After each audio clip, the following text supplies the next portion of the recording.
Olá, eu sou o Luiz Gaziri e hoje nós vamos falar sobre o efeito de rankings para equipes de vendas. Será que os rankings realmente são efetivos, melhoram a performance das pessoas ou será que eles têm efeitos que são contrários àqueles que a gente imagina?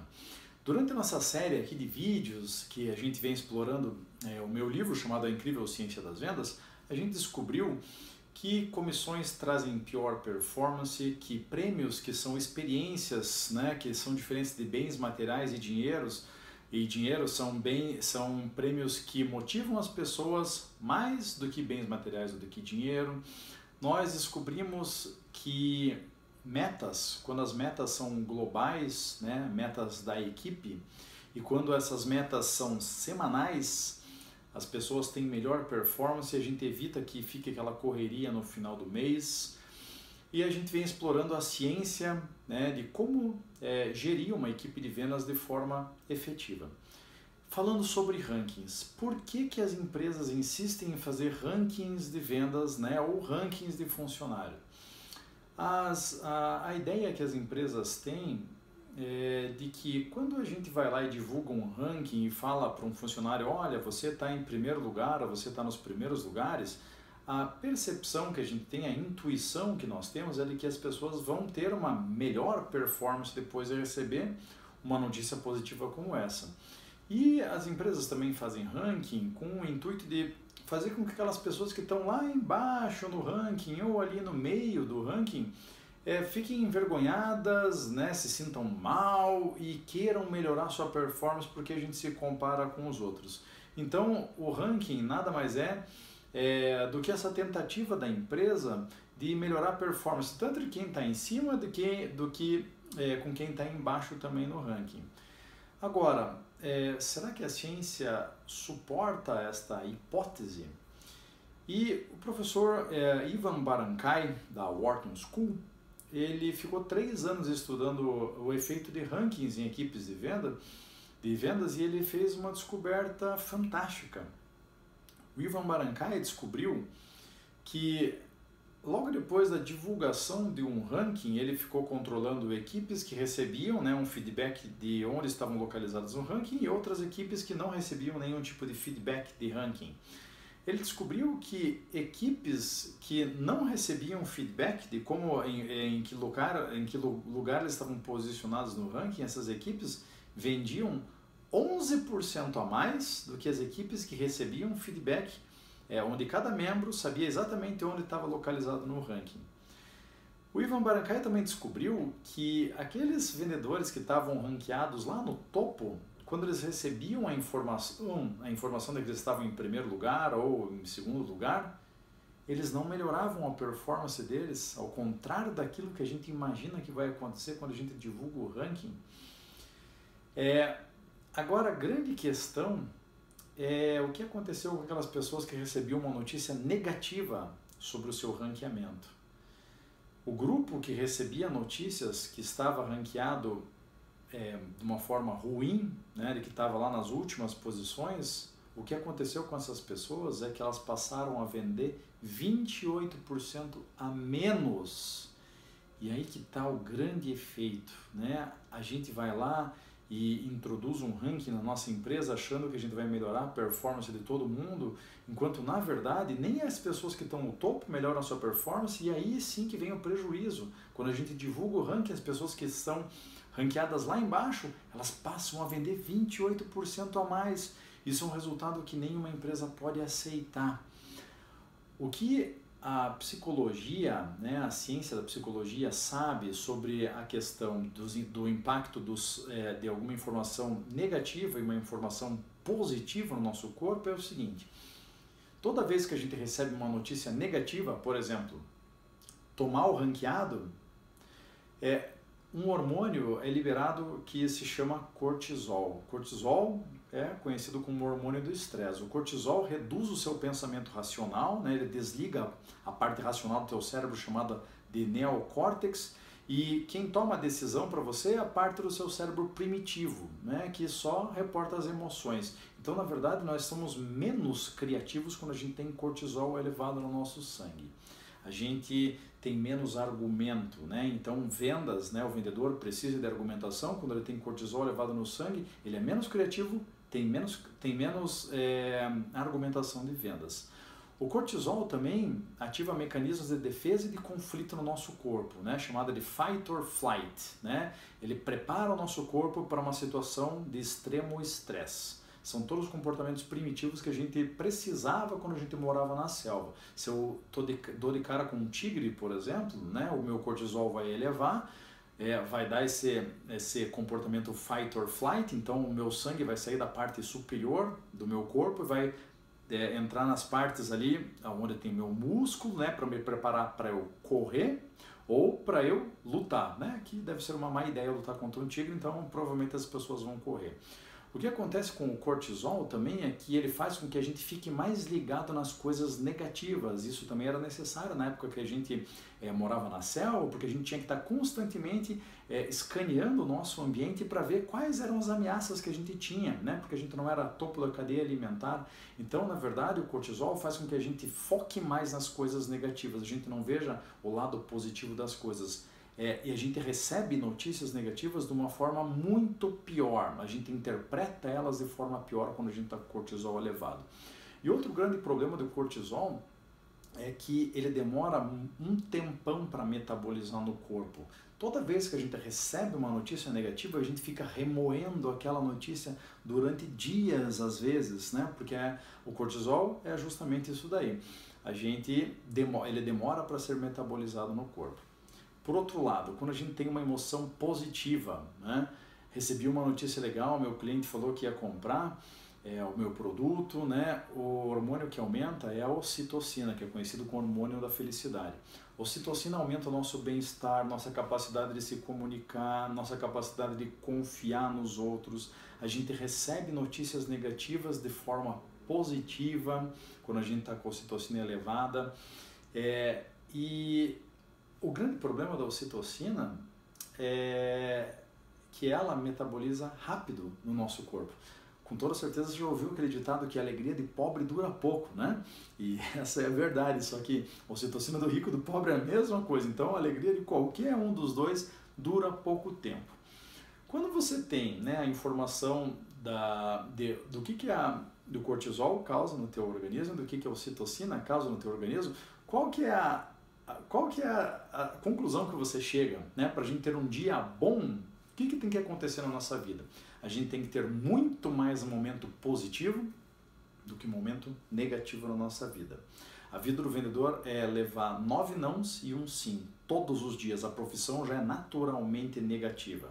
Como que a gente faz para aumentar a carga positiva no nosso dia a dia? Se você é um líder de uma equipe comercial, você tem que evitar ao máximo aumentar a carga negativa das pessoas que trabalham junto com você. E você tem que ensinar elas também algumas ferramentas que ela pode usar para ela diminuir essa carga negativa no seu dia a dia. Por quê? Porque grande parte dessa carga negativa são das escolhas que a gente faz. A gente escolhe ficar ouvindo lá uma rádio onde só passa notícia ruim, ou a gente escutar uma música que a gente gosta, ou escutar um podcast que é engraçado. A gente escolhe chegar na nossa casa e assistir um jornal, né, que a única notícia positiva do jornal é boa noite, né, e depois do boa noite eles mostram pra gente por que aquela noite não é boa, né? A gente escolhe ver o jornal ou ver um episódio de uma série engraçada que a gente gosta, ou ver um vídeo no YouTube que a gente gosta. Então existem várias escolhas que a gente pode fazer no nosso dia a dia que também reduzem o nosso estresse, né, e o impacto dessas emoções negativas. O pesquisador chileno chamado Marcial Lozada, que foi pesquisador da UNC, na Carolina do Norte, durante muito tempo, ele fez uma descoberta espetacular, que as empresas que eram ranqueadas como as melhores para trabalhar, né, aquelas empresas que eram super bem avaliadas pelos seus funcionários, a relação entre emoções positivas e negativas no trabalho era de 6:1. Para cada uma notícia negativa que o funcionário recebia, né, para cada um momento negativo que ele tinha na sua carreira, no seu dia a dia na empresa, ele tinha 6 outros positivos. Ele descobriu que essas empresas eram empresas que tinham as melhores performances de todas. O Marcial Lozada descobriu né, que para neutralizar uma informação negativa, a gente precisa de 3 informações positivas no nosso dia. E essa descoberta é chamada de linha de Losada, a proporção de 3:1. Cada um momento negativo, você tem que ter 3 momentos positivos para simplesmente zerar, né? Não é nem para ter uma carga positiva no seu dia a dia. Então é importante que a gente busque, né, essa proporção de emoções positivas. O ranking, né, infelizmente, ele tem um peso mais negativo na vida do vendedor, que já é negativo por natureza, porque recebe 9 nãos e um sim todos os dias. Robert Zayons, que era professor da Stanford, ele fez uma descoberta que é bastante interessante também sobre performance. O Robert Zayons fez uma espécie de um labirinto, né, onde ele colocou um animalzinho para correr dentro desse labirinto. Esse animalzinho era uma barata, né? Então existia um modelo que ele fez, né, que era uma reta, simplesmente um cano, né? A baratinha estava ali parada num lugar escuro, de repente acendia uma luz, né, e a baratinha odeia a luz, então ela saía correndo e ia lá no final, né, desse cano, onde tinha de novo mais um lugarzinho escuro onde ela podia ficar paradinha. E o que ele fazia era cronometrar o tempo que essa baratinha levava para correr, né, na hora que acendia a luz, e ela corria reto, só tinha esse caminho mesmo até o lugar onde estava escuro novamente. Depois ele fez um outro modelo dessa caixinha. Ele fez essa caixinha, né, com o mesmo percurso, uma reta apenas, e ele colocou 4 arquibancadazinhas, onde o que ele fez? Uma coisinha muito bacana. Ele encheu de outras baratas ali dentro. Então ele fez um estádio de baratas. Veja que coisa bacana, né, que a ciência faz para descobrir algumas coisas que são interessantes. E o que ele descobriu? Que quando a luz acendia, a barata saía daquele cano e ela olhava que existiam várias outras baratas ali torcendo para ela. O que aconteceu é que as baratas faziam esse mesmo percurso em menos tempo. Então ele descobriu uma coisa chamada facilitação social. Quando a gente está sendo observado por uma plateia, parece que a nossa performance melhora. Quando você vai correr, por exemplo, sozinho no parque, você tem uma performance. Você já percebeu que quando você vai correr com um amigo teu ou com várias outras pessoas, a tua performance é melhor, você corre mais rápido, você cansa menos, você sente menos dor. Então esse é o fenômeno da facilitação social. Agora, o Zayons fez um outro modelo de caixinha, onde em vez de ser uma reta, né, era como se fosse uma cruz, né? Então a baratinha ela tinha que percorrer esse labirintozinho, mas ela não sabia exatamente onde que ela tinha que entrar, a tarefa era um pouquinho mais complexa. Então ele fez igual o modelo antigo, né, uma sem nenhuma plateia, cronometrou quanto tempo as baratinhas levavam para chegar lá no lugar escuro, né, certinho. E depois ele colocou de novo aquelas caixinhas cheias de outras baratinhas para observar a outra baratinha correndo. E o que ele descobriu? Que nesse modelo de caixa, onde tinha uma cruz em vez de ser uma reta, né, a barata, quando ela estava sendo observada por outras, ela tinha uma pior performance, ela demorava mais tempo para completar a prova do que quando ela estava sozinha. Mas vem cá, uma plateia não melhora a nossa performance? E o Zayons descobriu que depende do tipo de tarefa que a gente está praticando. Tarefas que têm uma complexidade pequena, simples, como correr numa reta somente, quando tem uma plateia nos observando, a gente tem melhor performance, a facilitação social realmente entra em ação. Agora, quando uma tarefa é mais complicada, né, é uma tarefa mais complexa, onde em vez de uma reta é uma cruz, e será que vender é uma tarefa simples ou complexa, né? O que acontece é que quando a tarefa é complexa, se tem uma plateia nos assistindo, a nossa performance piora. O que acontece com rankings, pessoal, é que a gente vai lá e coloca o nosso vendedor, né, para uma plateia assistir, porque quando a gente divulga o ranking, tem lugar que pendura um quadro do ranking lá, mostrando quanto que cada vendedor vendeu, né? Quando a gente coloca a performance do nosso vendedor numa plateia onde todo mundo vai assistir, e a tarefa de vendas não é correr numa reta só, né? Ela tem várias possibilidades para se acontecer, o que a gente está fazendo é causando uma dificultação social para o nosso vendedor, então ele vai ter uma performance pior quando ele é exposto, quando a sua performance é exposta para outras pessoas. Vejam só que coisa interessante, né? Várias vezes, né, se você gosta de futebol, por exemplo, várias vezes você pode notar que quando o teu time vai lá e está para ganhar o campeonato e precisa ganhar, ou para escapar do rebaixamento e precisa ganhar aquele jogo, e aí a diretoria do time vai lá e faz uma promoção, lota o estádio, tá cheio. Você já aconteceu isso com você ou não? Com o time que você torce? Não. Teu time vai lá e perde, né? Um jogo que era mesmo com um time muito fraco, muito abaixo. O que acontece quando a gente está sendo observado numa tarefa complexa, existe a dificultação social, né? Então talvez os times de futebol, quando precisarem ganhar um jogo, né, melhor é fechar os portões do estádio e não deixar a torcida entrar, né? Vejam só.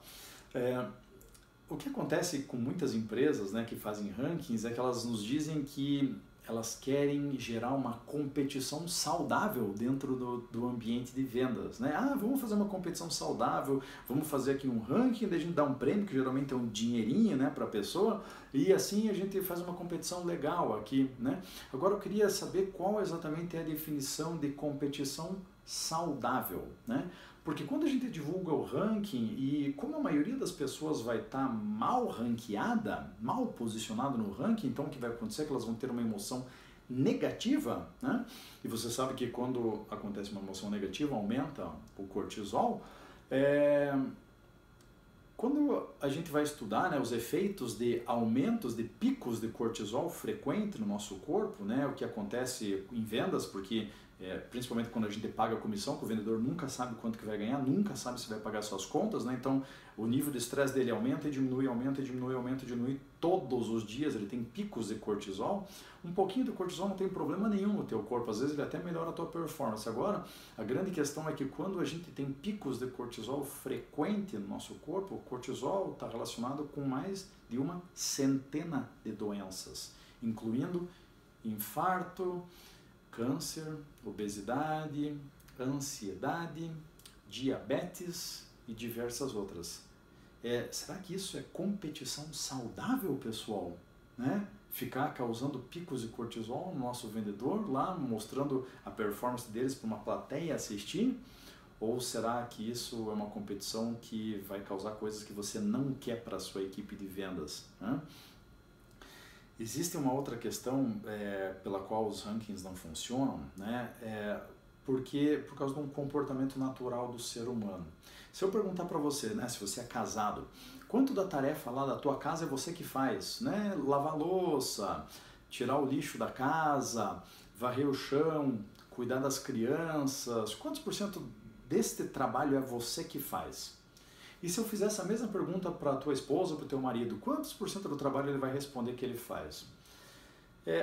O que aconteceu é que quando os pesquisadores canadenses fizeram essa pergunta para casais, eles descobriram que 75% dos casais, quando você somava o que o marido e a esposa diziam, dava mais de 100%.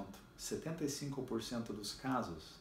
Isso é nomeado, né, pela psicologia como tendência da responsabilidade. A gente sempre acha que a gente faz mais do que a gente realmente faz. Então o vendedor que está mal ranqueado, o que vai acontecer é que ele vai questionar o ranking, ele vai falar, não vendi só isso, vendi muito mais do que isso, né? Mas está lá, tem a estatística, tem o faturamento, tudo, mas ele vai questionar por quê? Por causa da tendência da responsabilidade.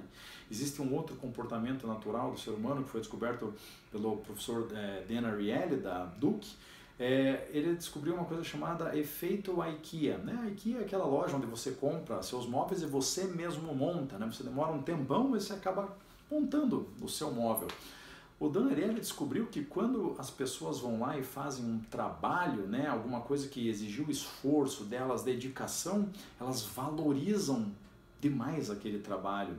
Quando você pede para uma pessoa avaliar o seu próprio trabalho, ela dá uma nota super alta. Quando você pede para uma outra pessoa avaliar o mesmo trabalho, a nota é muito mais baixa.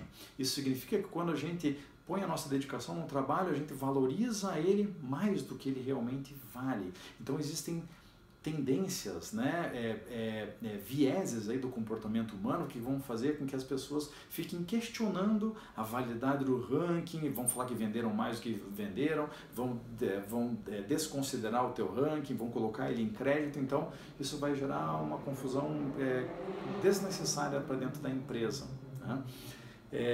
Só lembrando, pessoal, que às vezes, né, o ranking ele quer premiar poucas pessoas, né, em detrimento de várias outras pessoas. A gente quer falar lá que o cara foi o funcionário do mês, mas ele é uma pessoa só na equipe e o resto são os não funcionários do mês, né? O que acontece é que a gente tem uma tendência de se dar melhor com pessoas que vivem uma realidade parecida com a nossa.